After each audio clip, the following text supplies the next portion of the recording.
I'm sorry, I'm not a hater, but I'm going to keep it real always. What Angel Reese did at the end of the Chicago Sky game today was weak. That was weak. The stat padding was blatant and shameless. Amongst the worst I think I've ever seen, really, when you're talking about just purely chasing a statistical achievement. And you know what? I wouldn't have an issue with it if it were breaking a record, right? Like, she already has the record. She already set the record for consecutive double doubles. She didn't need to do this. Here's the play I'm talking about. And by the way, it's not a big deal. I don't really care that much, but it's worth looking into and pointing out. That's all I'm saying. So look at the score here. The Sky are up 7 points. There's 10 seconds left in the game, 11 seconds left in the game.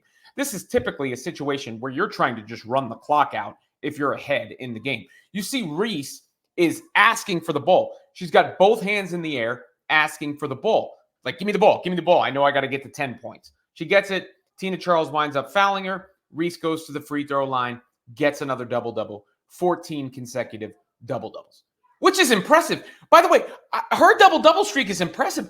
She's a beast. I've got no issues with Angel Reese as far as being a basketball player. I try to give her flowers, right? Like, and when people say her rebounds don't matter or whatever, that's nonsense. That's garbage.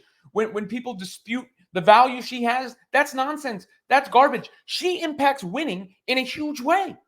She's a great defender, especially not on the interior as much, but on the perimeter. Her team is better when she's on the floor. That says enough. She's becoming better scoring. I think she hit a mid-range shot to start this game after she hit a couple of those threes in the past. You know, like the type of things that would let you know she might be expanding her game, all that sort of stuff. So yeah, here's a play from Angel in the mid-range. Like, I just want to make sure I'm giving her props. Like, I'm not hating on her. It's just the fact that she felt so thirsty or conscious for that double-double was a little off the wall there. But here's Angel early in the game. You know, she takes it. That is the type of stuff that's going to take her to another level. Like, as a basketball fan, I get excited seeing that. I don't get excited to see her get a meaningless stat that she clearly was trying to get. And it didn't. She already had the record. That's what I don't understand. She already had the record. The good thing for the Sky is Camila Cardoso, and Reese, I think both had double-doubles in this game. Both impressive performances in this game. And you add that to Chennedy Carter, who, to be honest with you, I think is the Sky's best player. Certainly the player that I would fear the most. Let me put it that way. Certainly the player I would fear the most if I was going up against the Chicago Sky on the other end of the scouting report. And there was a nice moment with Teresa Weatherspoon and Chennedy Carter after the game, because Teaspoon seems to have really gotten through to Carter. A great question, because the one thing about Kennedy, I actually spoke about this to her yesterday, is she's coachable. That's why you see what you see. I coach Kennedy hard. I coach her extremely hard because I can. She responds. She responds to it because she knows I'm not asking her something to do that she can't do. This is a guard you're looking at right here. She can do anything. She does whatever she wants to out there, and it's hard to stop it. So I coach her hard because I want nothing but greatness from her every night. I'm just going to tell you guys this again. You can write it, you can print it, you can do whatever you want to. That's our star right there. Look, I think that's a very reasonable case stated by Teresa Weatherspoon. Chennedy Carter has been sensational for the Sky since getting put into the starting lineup. She has an electric game, that herky-jerky game. She could score at the bucket. She could score in the mid-range. She can shoot it. She can do everything. And she puts the fear in you, I think, if you're a defense.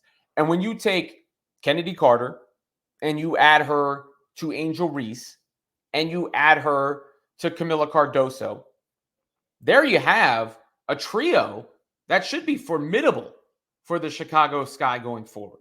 So what I said about Angel in this video does not take away from how good a basketball player I think she is. It does not take away from the potential of the Chicago Sky, who won another game with that core. And you see Cardoso makes just such a huge impact on the boards for that team because of the size and the space that she occupies. It opens things up for everybody else. And obviously, Angel has done so well that the Rookie of the Year conversation has been a conversation, despite the fact that Caitlin Clark is to me, a generational type of player, and Angel is a extremely valuable type of player. But I thought what she did at the beginning of the game was a little shame. I mean, at the end of the game, I'm sorry, was a little shameless. Sorry, I got to be honest with you. I can't lie to the audience. And I think, for anybody who's watched these videos knows, obviously, Clark and what she's done in the Fever have done really well for me. So, of course, I have an affinity there. But I have made it very clear over and over again that you can appreciate both Caitlin Clark and Angel Reese. And, just like, what Clark does? Here's the one thing I'll say about Clark and her stats. I never see her attempt a shot at the end of the quarter when there's like a few seconds left on the clock. It's like LeBron. She gets the ball and she doesn't attempt a shot because it might, I'm assuming it's because she's thinking it might hurt her field goal percentage. But it's sort of the opposite with the rebound the other day. She wound up getting the triple-double, the first triple-double in WNBA history. But the game before, was it the game before or two games? I can't remember. But she was en route to a triple-double, was one rebound away, and she wasn't even in the game to go collect the rebound. And on this double-double streak, there was one where Angel almost didn't get it and got to the foul line very late, same sort of deal as this one. But that was in the midst of compiling the streak. And it was a little bit less, I think there was a little bit more time in that game. It'd be one thing if she knew, she was one game away from breaking Candace Parker's record. I would let that slide a lot more than what we saw in this game for the Sky, because it just wasn't necessary. Unless she has some sort of double-double mark in mind, she's already the double-double queen. Right? Like, that's already been done. Congratulations. She's already an all-star. Congratulations. Deservedly so. Hell, I've argued Clark and Reese should both be Olympians.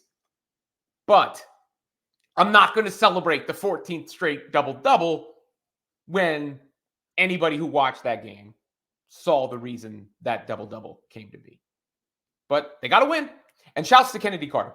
Well, hell of a player. Hell of a story. Really, I think Chennedy Carter is, considering so many people learned her name with the hip check or whatever you want to call it. And now people are remembering her name because of her game.